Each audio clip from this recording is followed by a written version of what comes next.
Hey guys, this is BishopRick again, and enjoying life and having fun doing things. I've been watching a lot of Vtubers as one does. Been watching a lot of Veedle's creations, Neuro and Evil Neuro, and those are cool. It's cool to have. It's cool and funny to see how they react to real people, and almost mirror their comments and attitudes to a T.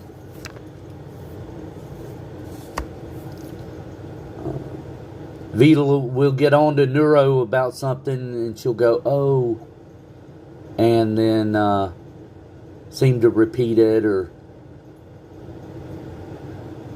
do something equally as pithy. So it's funny to see them interact with one another. I think last time I talked about Henya and Bao. They're just these VTubers are so funny and creative. The way they do things, the way they interact with their chat, the way the chat interacts, and Bao will come off with some crazy stuff, and she'll come up with some crazy stuff and then blame chat for getting it spread around to where she can't collab with anybody. It's hilarious, and I love every minute of it. So get out and support them. Also, anime. I don't watch it a lot here lately, but there's a lot that I want to see, and some that I want to rewatch. Some old ones like Daphne and the Brilliant Blue. I think I have all the DVDs of it. Also, you can't go wrong with the Big O. You can't. And if you like what I do, if you don't like what I do, let me know. You can leave a comment under this video, or if you're watching this in Twitch chat, you can of course leave me a comment there. I'm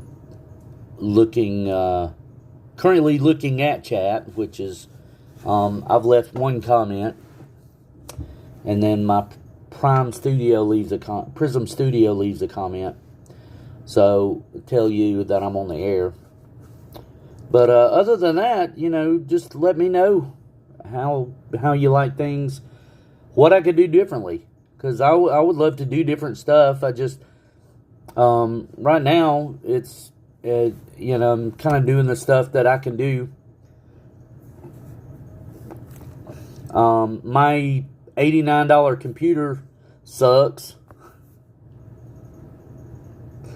so I'm having to stream on my phone, and then watch Twitch chat on my other phone, which it's very interesting, but it gets the job done, and so we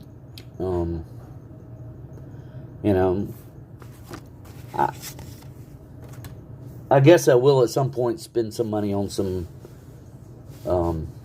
hardware, but it's right now, doing this, it kind of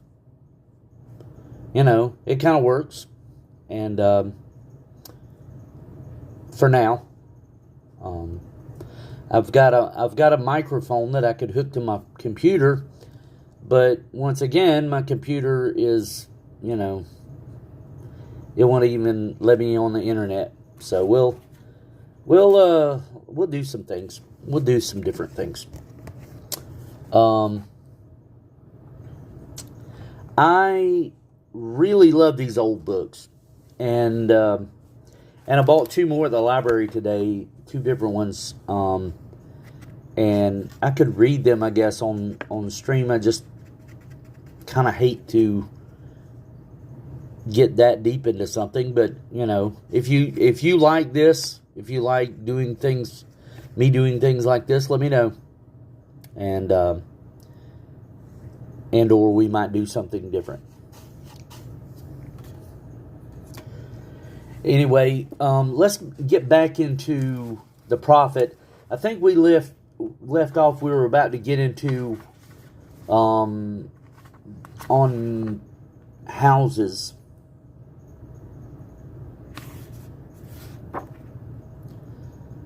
Yeah, we got the prophet. The ship came that he'd been looking for all these years finally came for him, and he's about to get on the ship, and the people of the town where he was staying asked him, "Look, we love you. Don't leave.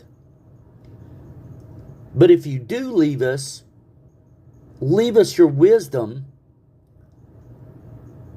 that we can remember you by, and it'll give us something to go by in our life." And so he starts these parables, soliloquies.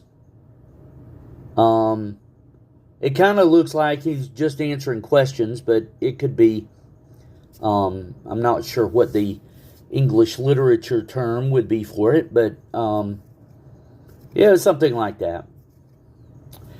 And so let's get back into it. "And then a mason came forth and said, 'Speak to us of houses.'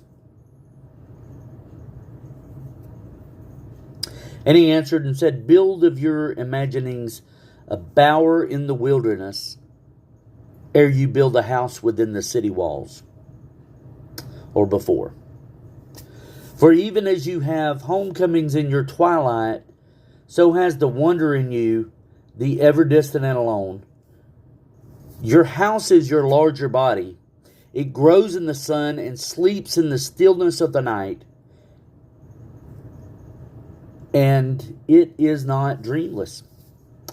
Does not your house dream? And dreaming leave the city for grove or hilltop?' In other words, give your house somewhere to go.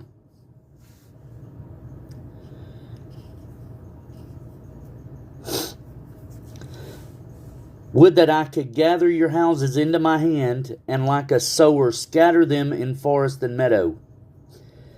Would the valleys were your streets, and the green paths your alleys, that you might seek one another through vineyards, and come with the fragrance of earth in your garments.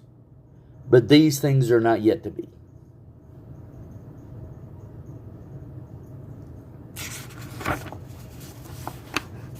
"In their fear your forefathers gathered you too near together, and that fear shall endure a little longer. A little longer shall your city walls separate your hearths from your fields. And tell me, people of Orphalis, what have you in these houses? And what is it that you guard with fastened doors? Have you peace, the quiet urge that reveals your power? Have you remembrances, the glimmering arches that span the summits of your mind? Have you remembrances? Have you beauty that leads the heart from things fashioned of wood and stone to the holy mountain? Tell me, have you these in your houses? Or have you only comfort and the lust for comfort that stealthily that stealthily thing that enters a house as a guest and then becomes a host and then a master?" So in other words, he's telling the people, don't get too comfortable. Excuse me. Don't get too comfortable, because comfort will lead you to more comfort. And that'll be all that you seek in that house. And it becomes a tamer with a hook and a scourge that makes puppets of your larger desires.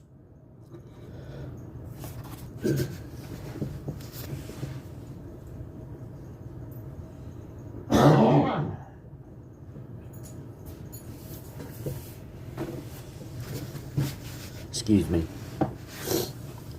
Though its hands are silken, its heart is of iron. It lulls you to sleep only to stand by your bed and jeer at the dignity of the flesh. It makes a mock of your sound senses, and it lays them in thistledown like fragile vessels. Verily, the lust for comfort murders the passion of the soul, and then walks grinning in the funeral. Excuse me. But you children of space, you restless in rest, you shall not be trapped or tamed. Your house shall not be an anchor, but a mast. It shall not be a glistening film that covers a wound, but an eyelid that guards the eye. You shall not fold your wings that you may pass through doors, nor bend your heads that they strike against the ceiling, nor fear to breathe lest walls should crack and fall down. You shall not dwell in tombs made by the dead for the living. And though the magnificence and splendor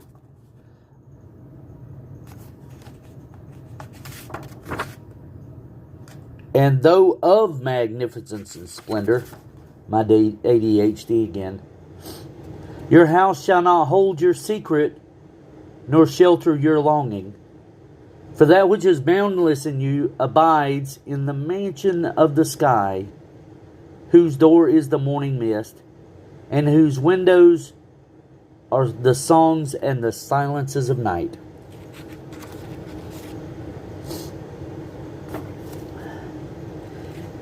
And the weaver said, Speak to us of clothes. And he answered, Your clothes conceal much of your beauty, yet they hide not the unbeautiful.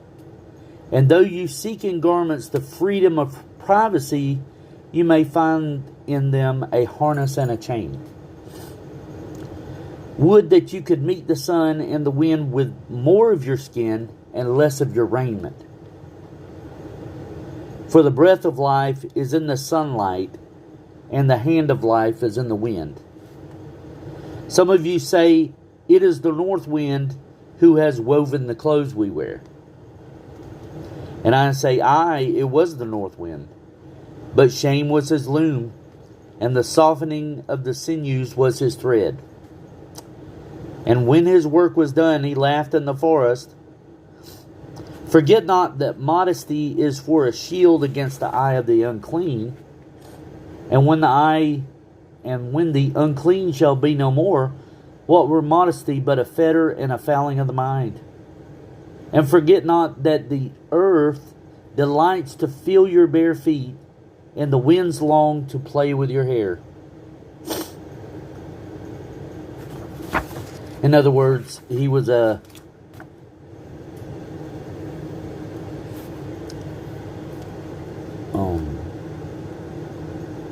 he loved the less is more idea.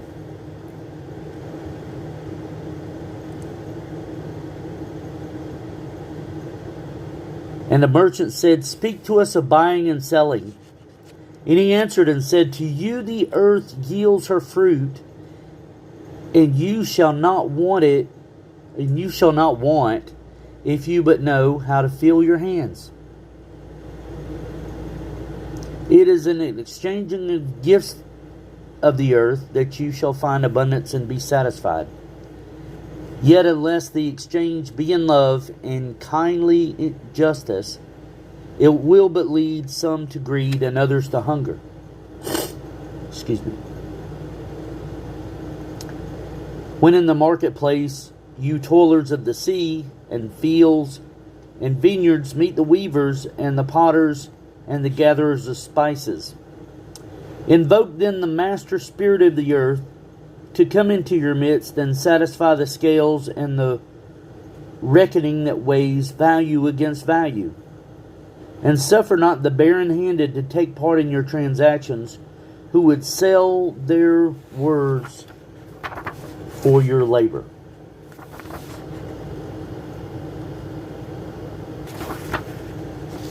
In other words, watch out for the con men. To such men you should say, come with us to the field, or go with our brothers to the sea and cast your net. For the land and the sea shall be bountiful to you as even to us. And if there come the players and the dancers and the flute players, buy of their gifts also. For they too are gatherers of fruit and frankincense, and that which they bring through fashioned of dreams is raiment and food for your soul. And before you leave the marketplace, see that no one has gone his way without empty hands. For the master spirit of the earth shall not sleep peacefully upon the wind till the needs of the least of you are satisfied.